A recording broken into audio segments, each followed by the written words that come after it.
අවුරුදු 16කට පස්සේ මහනුවර ශ්‍රී දළදා මාලිගාවේ පැවැත්වෙන්න නියමිත අති සුවිශේෂී අවස්ථාව ශ්‍රී දළදා ප්‍රදර්ශනය.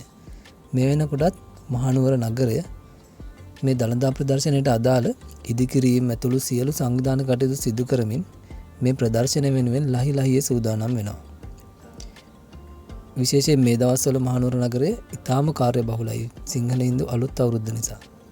ඒ කාර්යබහුලත්වය අතරම මේ විශේෂ අවස්ථාවට මහනුවර ශ්‍රී දළදා වහන්සේ ප්‍රදර්ශනය කරන ශ්‍රී දළදා ප්‍රදර්ශනය වෙනුවෙන් ඒකට අදාළ ඉදිකිරීම් විශේෂයෙන්ම ශ්‍රී දළදා මාලිගාවේ පරිශ්‍රයේ සහ ඒකෙන් පිටත වීදිවල පවා ඉදිකිරීම් සිදු කරමින් මේ දළදා ප්‍රදර්ශනය වෙනුවෙන් මහනුවර නගරය සූදානම් වෙනවා. මේ දවස්වල මහනුවරට આવත් ඔයාලටත් දකින්න පුළුවන්. ඉතින් දැනගන්න ලැබුණ විදියට ශ්‍රී දළදා ප්‍රදර්ශනය වෙනුවෙන් පෝලිම් 3ක් සංවිධානය කරනවා. විශේෂයෙන්ම රතු බෝක්කුව අසල ඉඳලා වැවරවුම දෙපැත්තෙන් පෝලිම් 2කුත් ඒ වගේම මහායාව ප්‍රදේශයේ ඉඳලා ඩී.එස්. සේනානායක වීදිය දිගේ එක පෝලිමකුත් විදියට පෝලිම් 3ක් විදියට මහ ජනතාවට ශ්‍රී දළදා මාලිගාව පරිශ්‍රයට ඇතුළත් වෙන්න අවස්ථාව ලැබෙන විදියට තමයි මේ සංවිධාන කටයුතු සිදු කරලා තියෙන්නේ.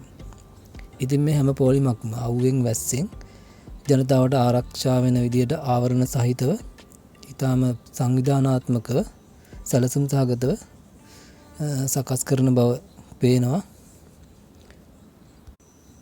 ඒ වගේම දළදා ප්‍රදර්ශනය වෙනුවෙන් පැමිණෙන්න නියමිත ජනතාවගේ ආරක්ෂාව, ඒ වගේම සනීප ආරක්ෂක පහසුකම්, ප්‍රවාහන පහසුකම් ඇතුළු සියලුම පහසුකම් ඒ ජනතාවට සැපේන බවත් සඳහන් වෙනවා. ඉතින් අවුරුදු 16කට පස්සේ ලැබෙන මේ උතුම් අවස්ථාව මග අරගන්නේ නැතුව ශ්‍රී ගෞතම සම්මා සම්බුදුරජාණන් වහන්සේගේ උතුම් ශ්‍රී වාම දළදා වහන්සේ සියසින් දැකගෙන වන්දනාමාන කරගන්න ඔබටත් අවස්ථාව ලැබේවා කියලා ප්‍රාර්ථනා කරනවා.